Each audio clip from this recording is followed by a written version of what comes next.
This content is for informational purposes only. You should not construe any such information or other material as legal, tax, investment, financial, or other advice. Nothing contained on here constitutes a solicitation, recommendation, endorsement, or offer by Draper Goren Holm or any third-party service provider to buy or sell any securities or other financial instruments whatsoever. Hey everyone, it is me. We are here. Joseph is here too. Say hi, Joseph. Hey, what's up? Boom, boom, boom. We're recording. Good morning, everyone. Hey, everyone. Hey, everyone.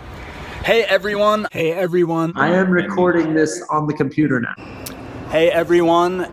Hey, everyone. Hey, everyone. Hey, everyone. Boom. All right. It says it's recording. Boom, boom, boom, boom, boom. I am apparently recording. The entire bottle of control. They're all exactly the same. Crypto art, and then what it really is an NFT. Wow. Eddie wants to slap the bag. So this is the next best thing. DeFi is going to be a bubble. It's provably scarce. With Mad Dog. Crypto, gold, and silver. Transparent substance. Take my money, start a war with it. Without further ado. Cheers to you, brother. Get shit done. Because the system has to collapse before that. Cheers. I feel much better now. Cheers. Wow, that was heavy. Boom. We're live. What's up, guys? What's up? All right, everyone who is watching. I'm super excited today. We have Hrish on again. You were on Blockchain and Booze in previous. Actually, both of you have been on Blockchain and Booze, and I'll tell you how I know this. Yesterday, I went on a silly Twitter thread thing like I go on every once in a while. I go into my Google Photos, and because we do LA Blockchain Summit, which we used to call CIS, and we've been doing it for years, I have like a dump of photos of like pretty much everyone in our industry, and they're professional pictures, and there's like 18 pictures of each person from each event. And so every once in a while I go into Google Photos and I'll respond to somebody with pictures of them making faces like I would respond just as a weird joke. And I did that with Marc yesterday just for fun. And one of the pictures I saw in my Google Photos of Marc is Marc on one of the first Blockchain and Boozes, like week 1 or 2, when it was quarantine and we all just hopped on like a Zoom call with like 100 people, little tile squares, and your face was in there. So welcome back.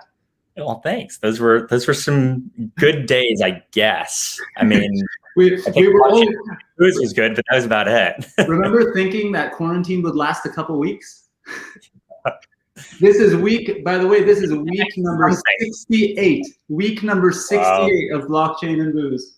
Amazing. So, but lots of incredible relationships and good times have been made here. So, actually one of the cool things, and before I go into everything, shout out to Lunar Crush. We're streaming on all of Lunar Crush's stuff, and Lunar Crush is a portfolio company of ours, but also just an amazing, amazing company. And you should go there for every, I'll probably talk about them 18 times throughout the event, so I don't even have to say anything other than check out Lunar Crush. Also, if you're watching live anywhere other than at meet.blockchainandbooze.io, go to meet.blockchainbooze.io, because you can participate live, you can be chatting with the rest of the community, and you can ask us questions in the QA area as we go. And halfway through this thing, we might even bring 1 or 2 of you up on stage to hang out with us for a minute and hang with the crew. So guys, let's just start by introducing everyone to you guys, because obviously not everyone knows who you are, even though I know that you guys are huge rock stars. Hrish, why don't you start first? Tell us, give us a little bit of background. Tell us about Superworld. Sure. So my name is Hrish Lotlikar. I'm the co-founder and CEO of Superworld. Superworld is a virtual world in augmented reality mapped on top of the real world. And basically, we enable anyone to create, discover, and monetize anything, anywhere in the real world in augmented reality. And we've also divided the surface of the Earth into 64 billion NFTs, each covering about a city block of land. And so if you buy one of those NFTs, you get a share of any of the economics that will happen there. So advertising, e-commerce, digital commerce, data, analytics, and gaming. And then we're building applications on top. So we have a mobile app that's in open beta right now. We just launched a NFT marketplace, which is in closed beta, soon to be launched at live. And we're moving into further tokenization and DeFi and lots of other stuff. So that's kind of the overview on what we're up to. Nice. And of course, full disclosure, DGH is an investor in Superworld. So, I always want everyone to know that. But I was a super fan of Superworld before we ever made an investment. And I would say that even participating, I didn't know or think we would get to invest at the time I became a super fan. So those who follow me on Twitter constantly see me post, and for many months now, post pictures of the random hiking trails near where I live. And I always, post some silly joke about visiting my Superworld land, because there's no better place for e-commerce to occur than a random hiking trail, right? So I clearly made the right investment decision by buying those NFTs. But Marc, let's get you up here. Here, scoot your camera a little bit. Let's get you up so we can see your beautiful face. There we go. Now, I've known Marc for many years. We were both a part of the crowdfunding industry. Marc is a securities attorney, and he waited until just a few months after we hired him to start doing work for us, because he's one of my favorite securities attorneys in the world, to then leave his firm and go work for DYDX exclusively. So thanks a lot, dude. But more importantly, Marc is somebody I call for random advice and thoughts just all the time, over the years, when I just want to go like, what the hell is up with this thing? Does this make any sense at all? What do you think this company is doing? Not related to our own personal work or anything. It's just like the dude I call to understand any of this stuff. So now we got him here. But Marc, give us the real background. Cool. I always love the calls, Alon. I'm Marc Boiron. I'm the general counsel at DYDX Trading. And DYDX Trading, for those who don't know it, develops essentially a decentralized exchange for advanced financial products.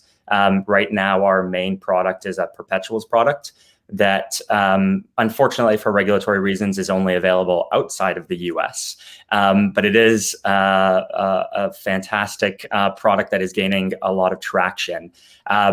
As Alon said, before joining DYDX, I was in private practice at law firms. I'm a securities attorney by background. For the last 2 years or so, pretty much all the work that I've done has been in DeFi. It was starting in mid 2019 on, it was like DeFi only, which has been fun because it started with a little DeFi work and a lot of crypto work, and then ended up with just DeFi work, which was a lot of fun because there's a lot of issues there. So that's a little bit about me. Yeah, it's been a little while. Thinking about it, I think this last year and a half, 2 years has gone by so fast in many respects, but I can remember having some very specific DeFi discussions with you, asking about, does this make sense? Is this legal, United States based versus world, this and that? And I remember doing laps around my old office, which means it was 2 years ago minimum. And so, time flies. It's absolutely nuts. I would love to actually start by kind of, Marc, you've not only we've all been here, right? At least a lot of us, especially the blockchain boost community. There's some new people, there's some older people, but you were not just watching it like some of us were doing, or even participating like some of us were doing. You were behind the scenes, seeing what's going on. How do you feel things have changed and grown in DeFi in just even these 2 years, right? Like the buzzword really started probably 2.5 years or so ago, right? Like, how's it changed in your mind? Yeah, I mean, you could go back. People define DeFi so differently. It's hard to know where to go back. I always think of like Maker as probably like a pretty good starting point because it's so like core to the DeFi infrastructure. I think a lot of other people will look at like compound liquidity mining as like being the real start of DeFi. And I think that's really right where so much has changed, because the volumes that you saw like pre-compound liquidity mining compared to the volumes that you saw post is like a drastic difference. Yeah. So, I'd say that's like one key change. And, the obvious thing being, it brought a lot of interest into DeFi that, may not have been there in the same way. So I think that, it started probably from I think capital coming in and then developers coming in. And then I think projects that might not have been kind of tied into DeFi, looking how they can tie into DeFi. And then you get like a much bigger focus on governance in the DeFi space than you had before. Yeah. And then I'd say like that governance point is probably what is, I think, continuing and developing in the most significant way around now, right? And most people think about it in the context of like DAOs. Yeah. And I think that's kind of where we're at right now, and how it's going to continue to develop, I think, is like hard to determine. I mean, I think DAOs are either going to be like these wildly successful new types of organizations, or I think, and frankly, it's like maybe close to 50-50. There's going to be some massive litigation involving DAOs where a bunch of people who are governance token holders are going to get sued, and everyone's going to get scared. One of those two things. I feel like there's going to be somewhere in between, because I think that like, yeah, there might be some crazy litigation wildness, but in my mind, I think the community almost looks at that as the SEC rug pulling a project. Not I don't know if at least if communications are done right and marketing is done right in terms of outside feelings and stuff, unless these people did egregious and bad things and hurt people or scammed people, which then, throw them all in jail. I don't care. But like in general, I think it'll just make the community mad at the SEC or the government. And it might scare people from starting companies. But I think that most people or starting DAOs, creating organizations, whatever, I think most of these people, at least in some of the larger groups, are already kind of willing to go to other countries, not participate here, and do some things like that. And I think it'll be really interesting. I think the biggest threat to DAOs in general actually are that autonomous and flat organizations so far are mostly run really, really poorly.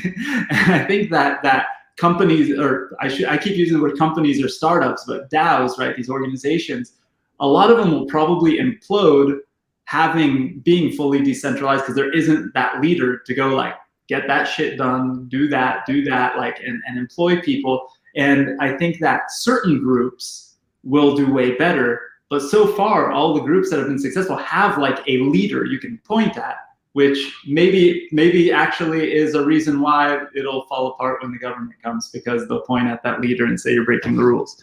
No, I actually think on the latter point, I actually think the thing that's missing from so many DAOs is incentivization, right? Like the DAOs are using treasuries for like big things, like let's give big grants, let's whatever it might be. What they're not using them for is little things like we will actually incentivize you to vote, to post on forums, all these things that actually get people involved in like the smaller things, the things that are really key to actually making these DAOs successful, is not something that's being incentivized right now. So like, I think that's something that like needs to be worked on, because otherwise I think you're totally right.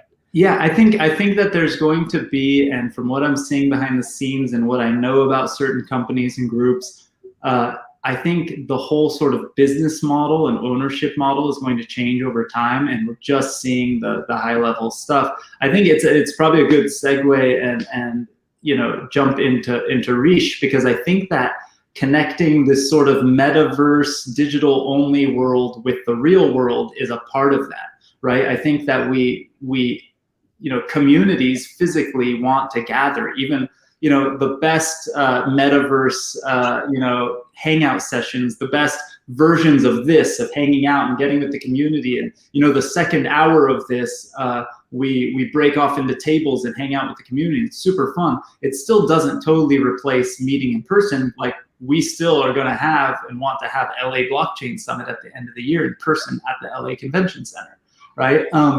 That it still doesn't replace that. So Hrish, how do you see sort of, because where I wanted to go with this conversation, I threw it into the graphic, was sort of how communities are evolving because of this. Because I think that it's, well, let's start with the metaverse and versus the real world and being in there. But I think that what Marc is saying is planting the seed for like ownership within the community, right? Like, imagine if the people who actually are customers of Wells Fargo actually owned a piece of Wells Fargo, because we've been going there for 20 years, right? Maybe you would treat it differently. Maybe you feel differently about it. Maybe they wouldn't screw you with 0.00% interest, right?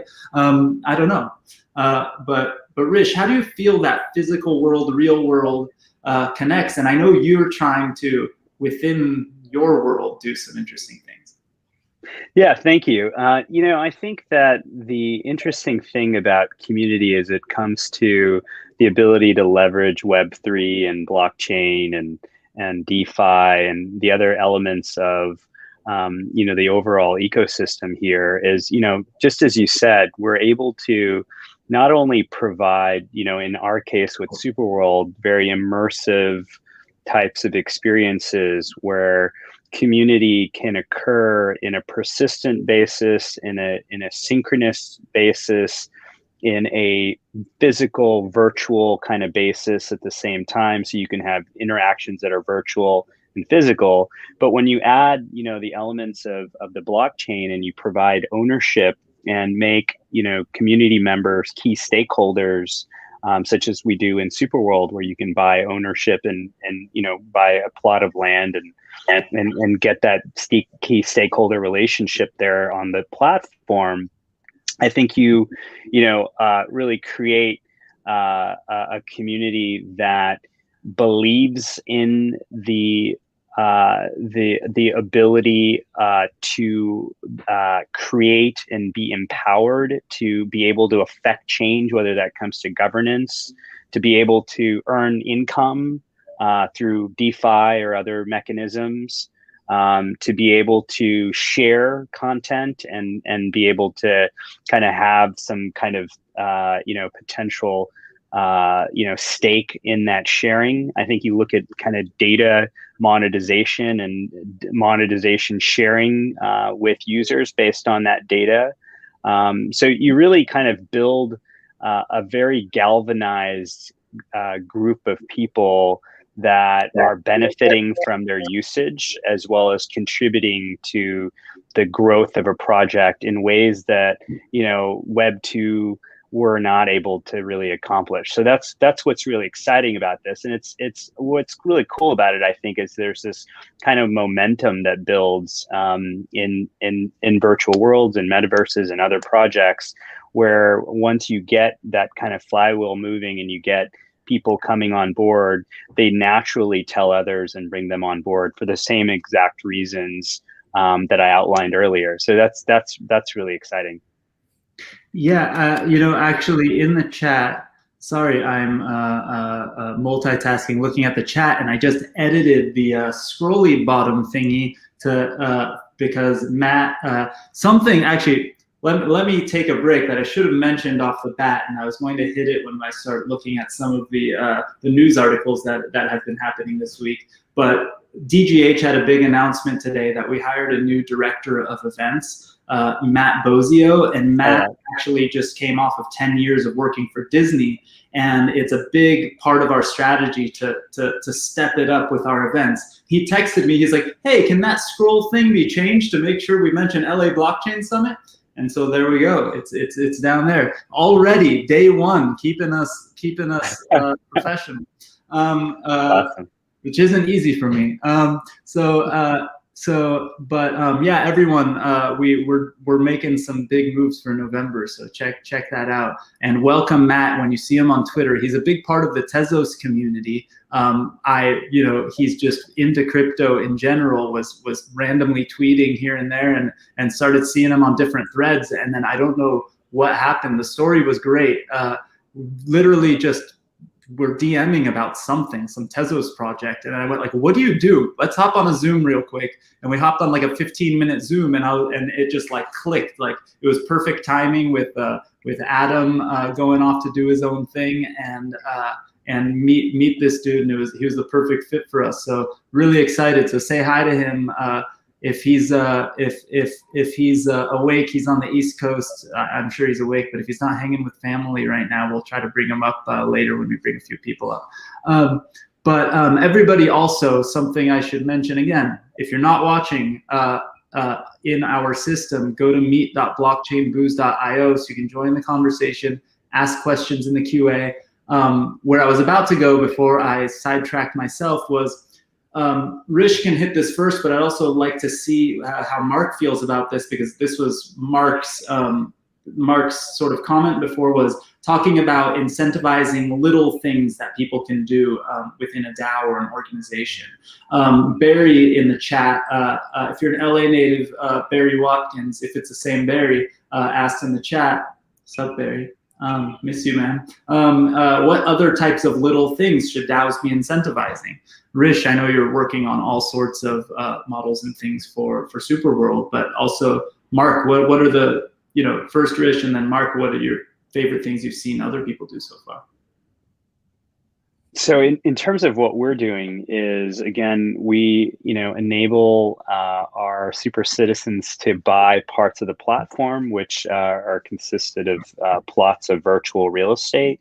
And then we also enable super citizens and users to create digital assets in our NFT marketplace, as well as create content and curate content. And we're looking at a variety of staking mechanisms on the DeFi side to enable owners of virtual land, owners of tokens, curators of content to be able to earn yield from staking their tokens, staking NFTs, and being able to contribute to the ecosystem, as well as to create demand for the token. So those are some of the things in virtual worlds, I think, relating to content creation, curation, governance, and ability to use those mechanisms together to really empower the ecosystem. Very cool. I think there's a lot of opportunity around content creation and community participation when it comes to incentivizing in DAOs. But Marc, being being behind the scenes for a lot of these groups, have you seen anything that you think was one of the coolest things a DAO has incentivized using governance, or what do you think is most important?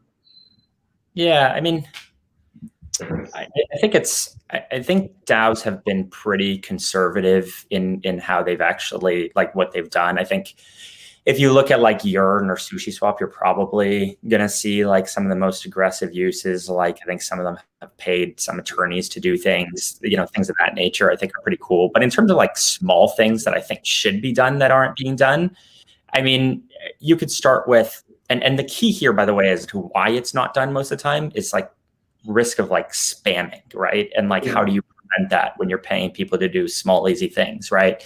But I think there are ways to figure it out. So like things like making proposals for like meaningful changes in governance, like you want people to like spend their time doing this stuff, like you should probably like pay them to do this stuff. I think voting should actually be something that's compensated in a very, very small way, but like token holders should be compensated for voting. I think we've seen more like penalty type things. Like if you don't vote for a while, then you'll actually lose your tokens. I think that's something like EOS contemplated like back in like 2018 or something. But like we haven't seen like that much around like DAOs in that sense. I think there's things like our communities are so like, at least most of them are very like US or like Western focused. And a lot of that's because everything's in English, right? So like there should be, you know, some, you know, payments for those who are translating stuff into different languages. Just a lot of like the little things that cause people to actually be active. And when people are active, you have kind of better discussions, things move forward, and you don't just have the same people doing the same things all the time. Yeah. So I think there needs to be, so, you know, something that needs to happen is, on one hand, there needs to be almost some gatekeeping so that it's not too easy, but there needs to be made easier or maybe made understood more how easy it is to make a proposal in most DAOs, especially small ones as they're getting started. Because one thing, we've had them on, and we should have them on again, is the guys from Prime DAO. Prime DAO are one of our portfolio companies, but they just did a ton of research into DAO to DAO relations, in working with each other, in how you can get people to work together, and how organizations in sort of the real world have worked in the past, and how DAOs can adopt the best practices, but also do things way better.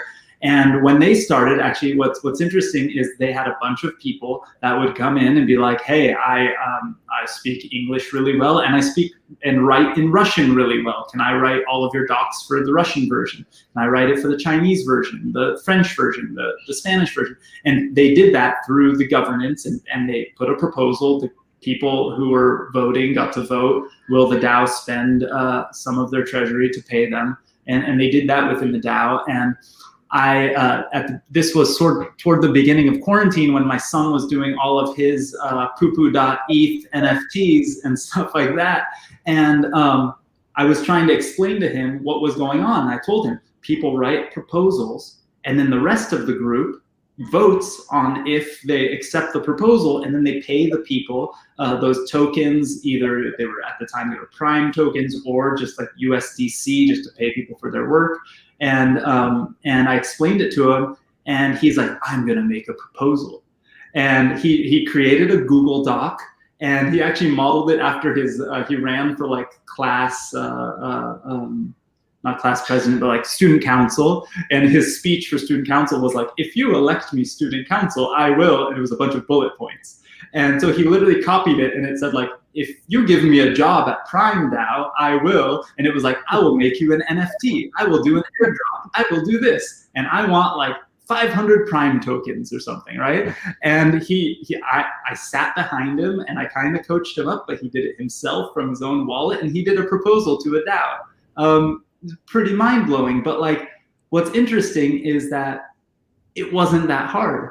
And when I would tell people on Twitter, when I tell people in the Discord channel or whatever, "Hey, think about what you could bring to the table and make a proposal. Like, there's nothing stopping you." And people would be a little weird about it. But the thing is, like, that's just sort of the next step of the gig economy. If you're a little bit proactive, you start looking at some of these DAOs, it's not that hard to make a proposal. The worst thing that happens is they go, "No, I don't think it's going to work for this reason," or "You're asking for too much," or "You should ask for more." In the Discord channels, people are talking, but like what you're talking about, Marc, even some of the basic stuff, translating it to other languages and stuff like that, that's how you get involved and how you become a part of the community. You know, John in the chat said there needs to be a cost to making proposals. Some of them do, but some of them sort of almost like make you stake. It depends on the group, but like, it's I don't love that if there's a cost, because then it keeps the, you know, average person in the community from participating, because what's a meaningful amount of money to me might not be a meaningful amount of money to somebody else, or vice versa. And so if I say, "Oh, it's no big deal to pay $100 to make a proposal," you know, it's for most people, it is a really big deal. So it's hard to judge, what that is. And so I like there to be some kind of gatekeeping. There's sometimes there's proposals, and then if I remember how Prime DAO worked, it was like you made a proposal and it would be like 8 days long. But if one of the top people with reputation within the DAO decided to boost it, they could boost a proposal and make it happen faster, or downgrade it, and there was different ways of doing things like that. And I think that's a cool way of doing it. I think the best gatekeeping, right, is like, you only want those whose interests are aligned, right? So you do it based off of, right now we do it, consistently based off of token holdings, right? And so like that on its own creates one kind of barrier so that not everybody can just spam. But I think once you get beyond that, and I think the number of tokens needs to be big enough, that is your cost of entry, right? To be able to make a proposal. And I think putting anything on top of that, when it's already like as hard as it is to make proposals that are going to get passed and takes time to discuss things, and you'll most likely get ripped by somebody in the community, it's kind of like, I think you need an increased cost to doing it. Yeah, there's always people in the community that have no tact and will just like rip somebody well-meaning apart, which is not cool. But it's that's what happens when large organizations kind of get created and everyone feels like they're really intensely owning of it. But there's also really, really cool things that happen, right? Like discussing it in the Discord channel or in the message boards for whatever DAO it is, ends up creating a ton of value and some really interesting new and exciting ideas that wouldn't happen in the traditional world. There's a few things about Superworld. John Sarson asked, can you show us a peek into Superworld? John, Superworld is live. You can, I own, like I said, some of my local hiking trails. I think I own my grandma's old house in Israel. I own all sorts of cool spots. Check it out. Is it superworldapp.com? What was it? That's right.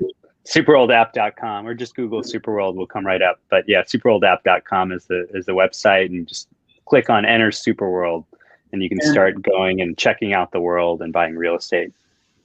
And somebody is asking, are you drinking tea? What was it that you were drinking? Somebody added, they thought it was coffee. Tea. Oh, coffee? Oh, wait. Yeah.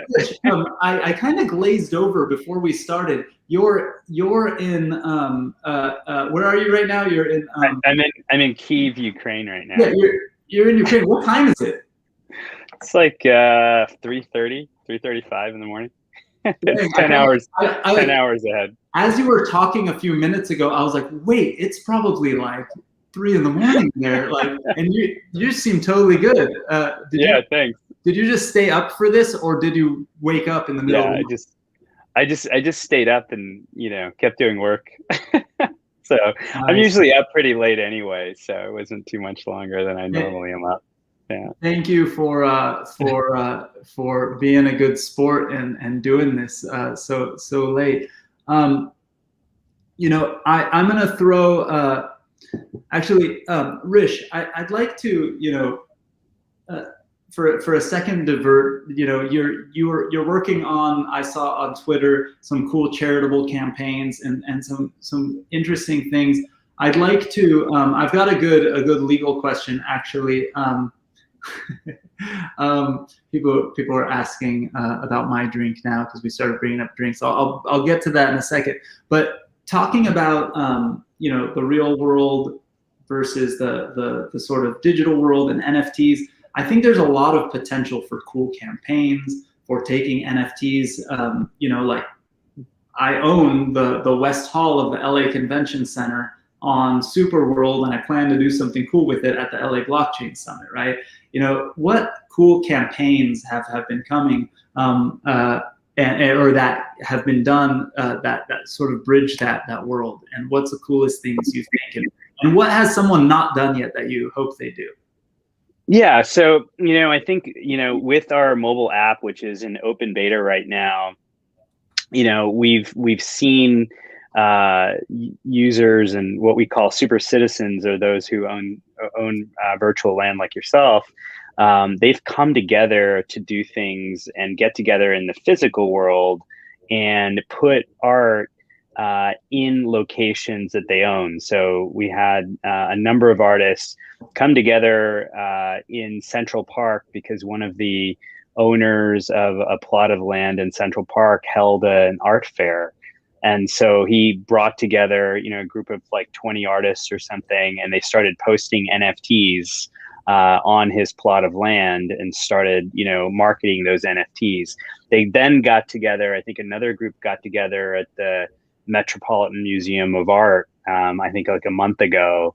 Again, just a very grassroots effort, kind of started going into the museum and posting their art in augmented reality on the inside walls of the museum. And then we did a very concerted partnership with the Flint Water Festival last week, which is a program that's designed to help confront the Flint water crisis.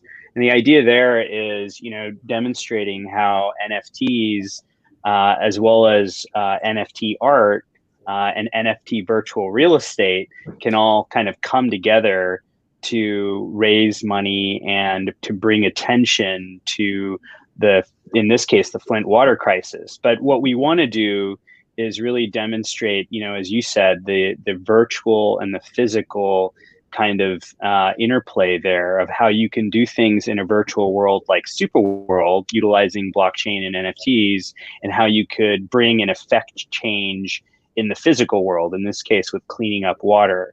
And, as another example of that, we're planting a tree every time someone buys virtual real estate. So again, demonstrating how, taking action in Super World can impact the real world. And we have other things going as well. We're doing things with corporations. We have a partner named RIM, which is based in Singapore, that is the Michelin star rating for corporate ESG programs. And so we're trying to figure out, how do we create ways that corporations that are already, very much trying to do things for the environment and the world, how do we align them to do this with blockchain and NFTs? I love that. I think it's, I just think that there's so many ways in which to bridge the real world. Actually, there was a question just about that. But I think we probably hit it, but let's see. Eric asked, where do you see convergence of real world use cases and Metaverse converging in the next 5 years? Like marketing, art galleries, conferences, etc. Yeah. Yeah. So those are I think going to become very prevalent. I think we're trying to demonstrate those things, but I think you're going to see use cases of, going to live events and coming in with an NFT that gives you access to certain privileges, or vice versa, doing things in the real world, either buying a cup of coffee and getting some kind of virtual credit for it, or some kind of, virtual accessory for, buying a physical product, or, again, buying an NFT and purchasing a real house. So vice versa, online and offline, offline to online is going to become very prevalent. We're trying to show off some of those use cases as we ramp up. That's cool. You know what? I actually was just thinking about something the other day, and it could totally tie into what you're talking about. I can see through our system, I think I can, at least I got to double check, who's attended the blockchain and booze events, right? And although I don't have their wallet addresses, I have their email addresses. And using some services, I know how to do this on Tezos, for example, create NFTs, and then send it to your email address where you can redeem them, or even your email address be the authenticator into your wallet. And then you can send it to any other wallet if you don't want to use that one. But I could do that on a per week basis for, as a proof of attendance or something like that for blockchain booze. Then in LA Blockchain Week in November, we can have a private hangout session. The only way you could get in is if you've shown up to blockchain and booze, or maybe you get an extra drink ticket at our opening party or something like that. That's an NFT blockchain and booze. Then there'll be a whole different level of collecting, because would you want the version that says it's been redeemed, or do you want the unredeemed one? Which one will be more rare? I don't know. Yeah. all sorts of silly things you can do with that. I've got one question here actually, Hrish. When are you gonna do the moon or Mars? Is super world Earth, super world Mars, lunar world moon? I don't know. Start doing the moons of other planets. Yeah, I mean, Richard Branson went to space this week, so I think that we should start thinking about that. Really for us, it's about user activity. So as long as we can get more user activity on Mars or the moon, that's when it becomes more interesting. But because Superworld is, technically an XR world, so it's not just augmented reality content, it's virtual reality content. So again, our users can create content that allows people to go into virtual reality and into, go to the moon or go to Mars in VR from any location as well. Could I actually... here's what I'm thinking. Could you force somebody to be physically at a location to then get into the sort of wormhole into the VR experience, right? So like I own the hiking trail that has a cave in it near my house. Could I force you to be inside of that cave to go into my immersive VR experience, which would probably be crazy dangerous and not actually a good idea. People be like, hitting their heads on rocks and falling, and it would just be horrible. But could you do something like that? Yeah, you can just put like an AR portal there that goes into VR. So again, you can place portals anywhere. This I can imagine some really crazy stuff. Oh, I've got I'm gonna bring him up on stage right now. I've got Matt backstage. Matt Bozio, welcome to the DGH team. Cheers. Congrats, thank you so much for joining us and being a part of DGH. Matt, you're joining us from Florida. How's it going? It's going good. Looking at your bright backgrounds, man, I don't know why.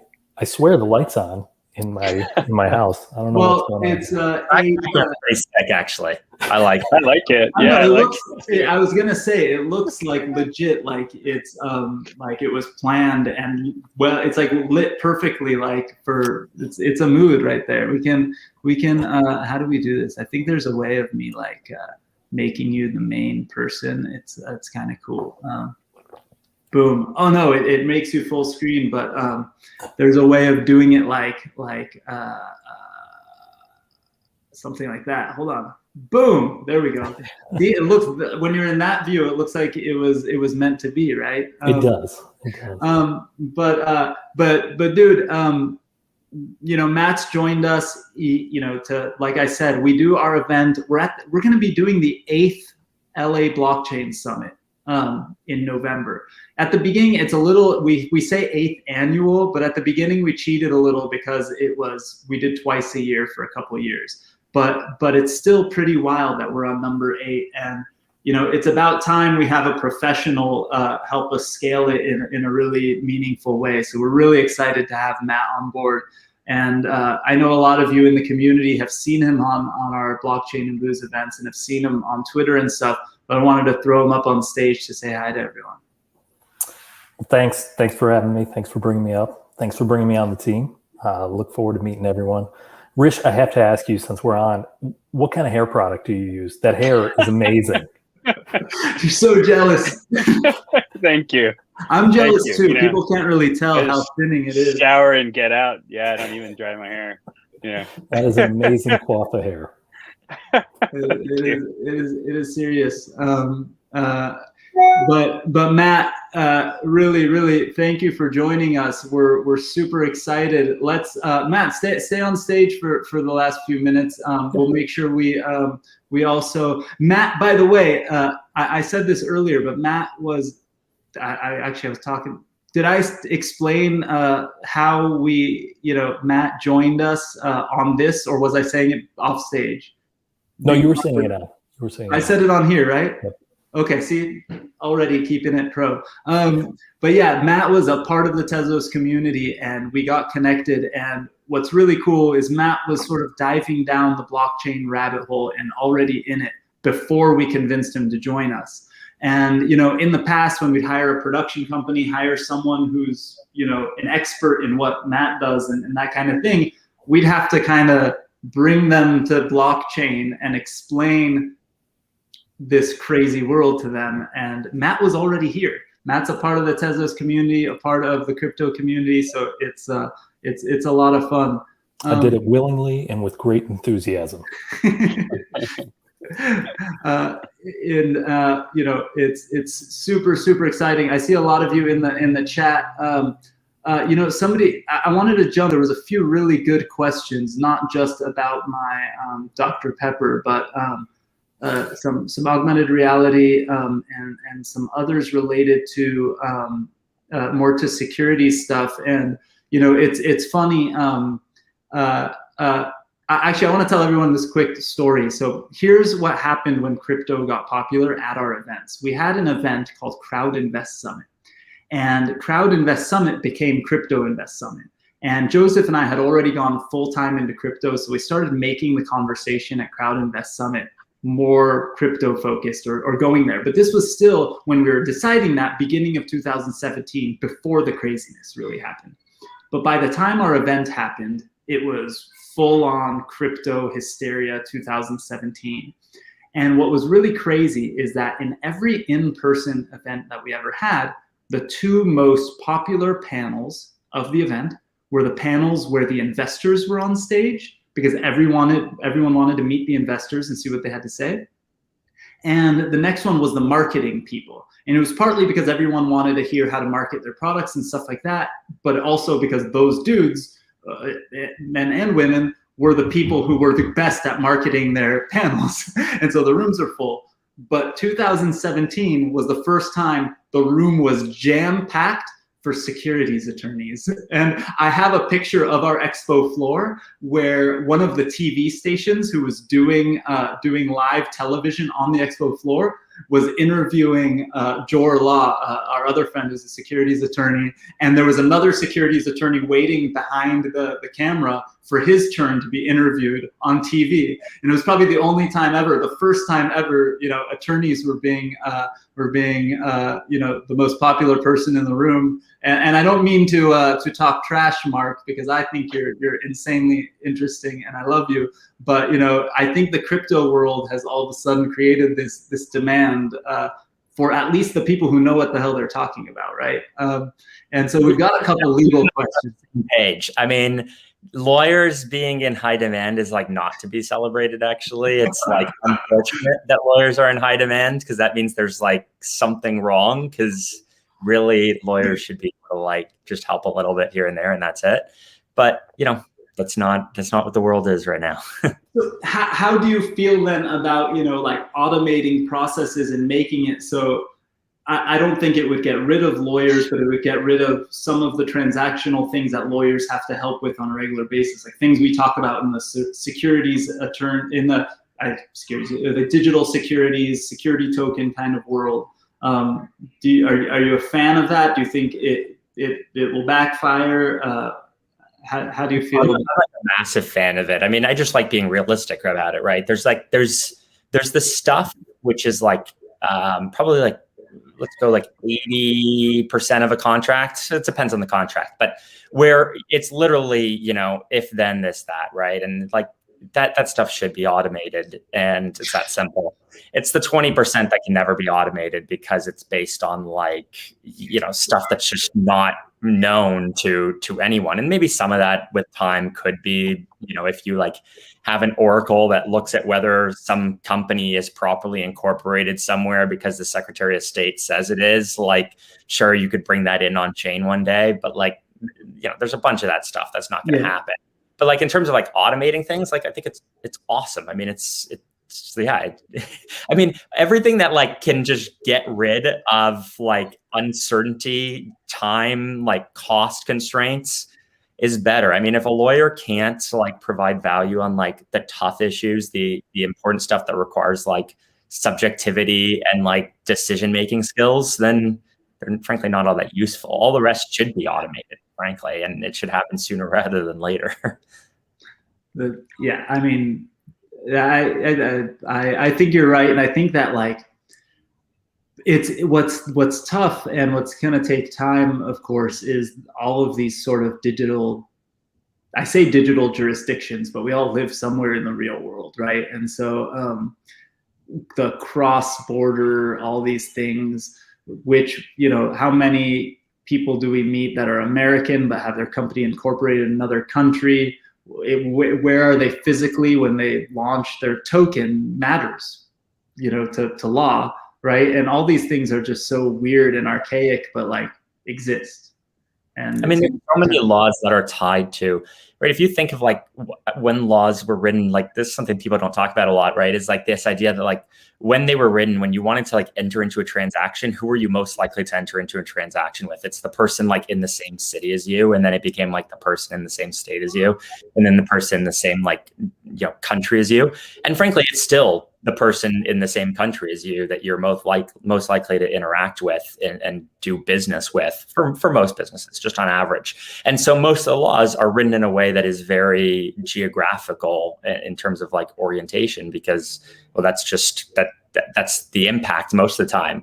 But, you know, in crypto, you know, when you can just go on chain and transact with anybody, you know, those laws just, it's kind of like, okay, so you care if somebody's in the US, but like literally who cares if they're in the US? Because like there's no meaningful ties to the US for purposes of like any risk perspective, but that's still what the law says. So like that kind of stuff is just, do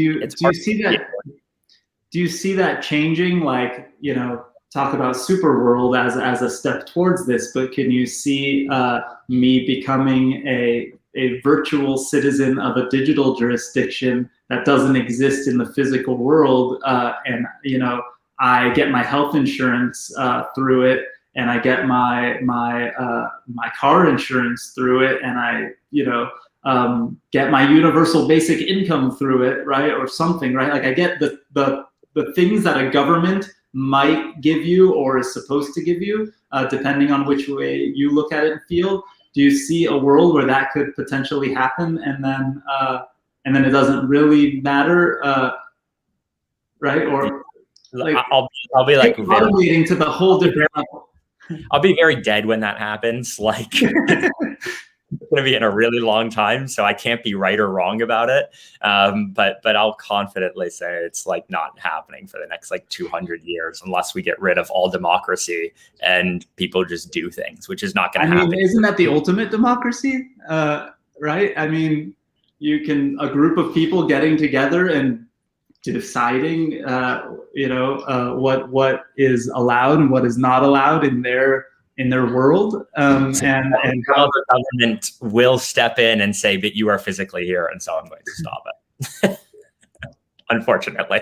How high into the air do those rights that the government have? You know, like when you go out to sea, like if you go out far enough, like what if, you know, I get one of those jet packs that Boost invested in, and I just go high enough to launch my token, you know, above land? Well, if you talk about property rights, it goes all the way up to the sky. So it really just depends.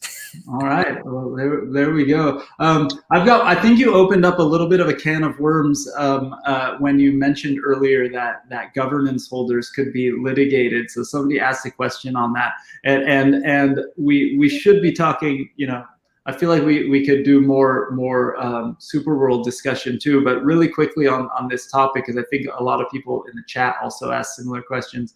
Somebody asked who else other than governance token holders may face litigation when it comes to a DAO. I mean, I think the company that launched it is like everybody knows there's technically a risk there. But I think it's governance token holders that are really the ones that are at risk. I think small multi-sig holders are maybe at risk when they're doing that outside of an entity. But like to clarify that comment earlier, I didn't actually mean like regulatory risk. Like I'm not sure there's regulatory risk. I'm worried about private litigation. One of the things that like we haven't figured out with DAOs yet is, will a court say that the DAO is a general partnership? There's this like basic concept in law that like when people come together to do business for profit, they by default form a partnership, like by default.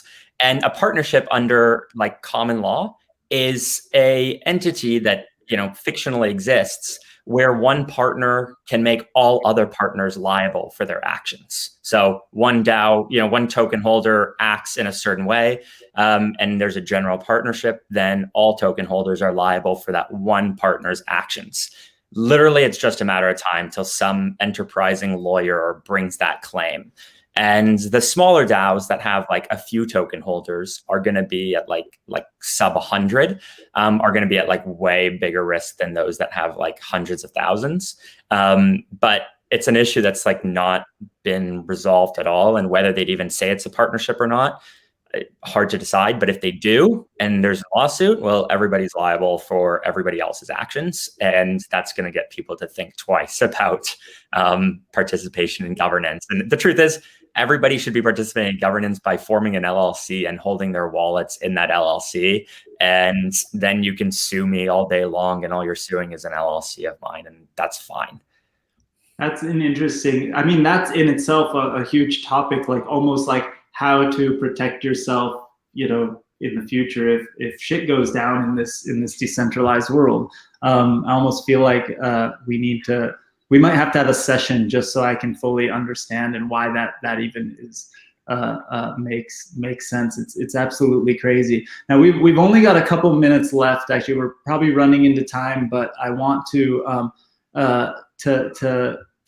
hit Super World one more time.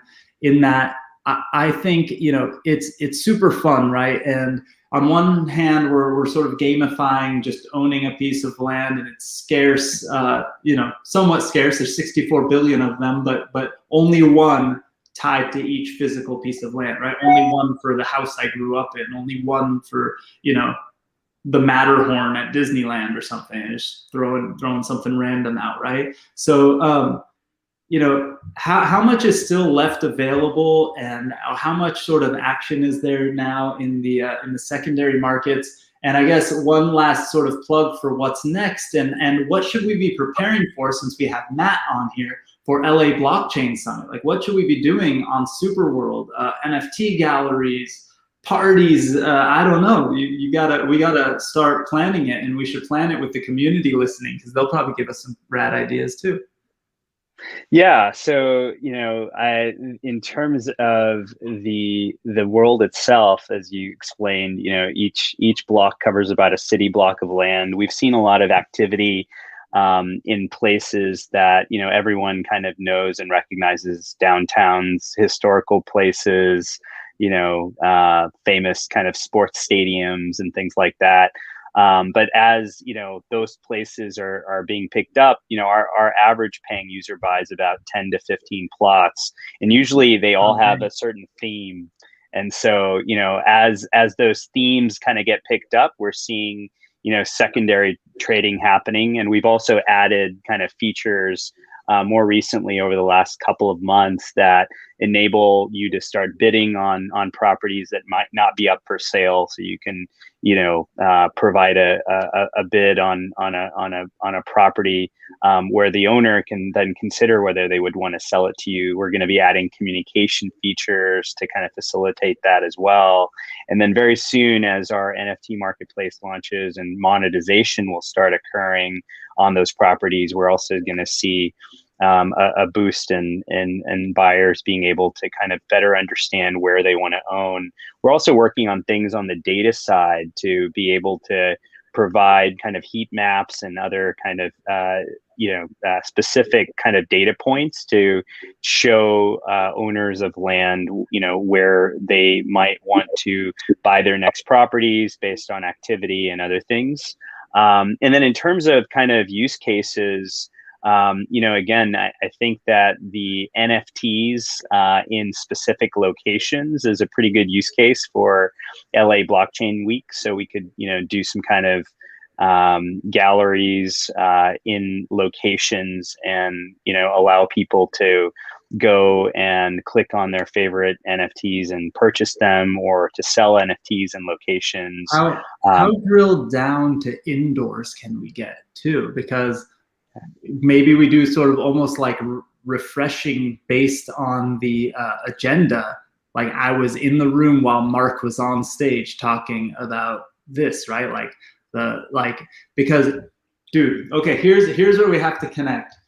It might be too out there, but when we have the last event we had in person, the professional photographer was used an app where anyone watching, and we send it to all of our media partners too, where her professional photos were going into this thing we had a private link for, and then we shared it with the community anyway. But it could have been, it could have also been private. But like the professional photograph from the professional photographers were available to the media within minutes, because they would just look at them, and like 1 out of 3 of their pictures, they would just say, that's a good one, that's a good one, that's a good one. And it would automatically put their watermark or our watermark on it. And it was available to everyone. So people that were watching online or that were writing articles about it would get a professional photo of Marc up on stage and be like, oh, I'm putting that in the article about the thing I'm writing while I'm in the room typing, right? Like there might be some way to like live during a session, grab the best one of those pictures, NFT it, and if you're in the room, you can redeem it if you have the Superworld app on, right? Like maybe, I don't know. Yeah, that's a cool idea. Yeah, we'd have to get a way to get it uploaded, which I don't know if that would be too difficult. It'd just be augmented reality. But yeah, I think the minting aspect of that would probably have to be sorted. But yeah, I think it's definitely very possible, at least manually. I think we could to get like a manual like minting and uploading process. Noted. Here's a really important legal question. When will there be digital liability insurance for when Alex's crypto kitty accidentally bites me when I'm visiting his land on Superworld? Another okay, DeFi use case. Very edge case. Guys, I want to thank you again for coming. I want to tell everyone who's watching, especially if you're not on our system right now, to go to meet.blockchainbooze.io. If you join us there, even after we're done with this, you can turn on your camera, turn on your microphone, and we can hang out at a table and get to know each other and have a conversation. So if you're watching anywhere, please come join us. Thank you, Hrish, for joining us at 3 in the morning. Thank you, Marc, for joining us. And Matt, thanks again for joining the team and being here. We're really excited to have you. And I'll see everyone at a table in a minute. Cheers, guys. Thank you. Thank you. Thank you. Thanks, everyone.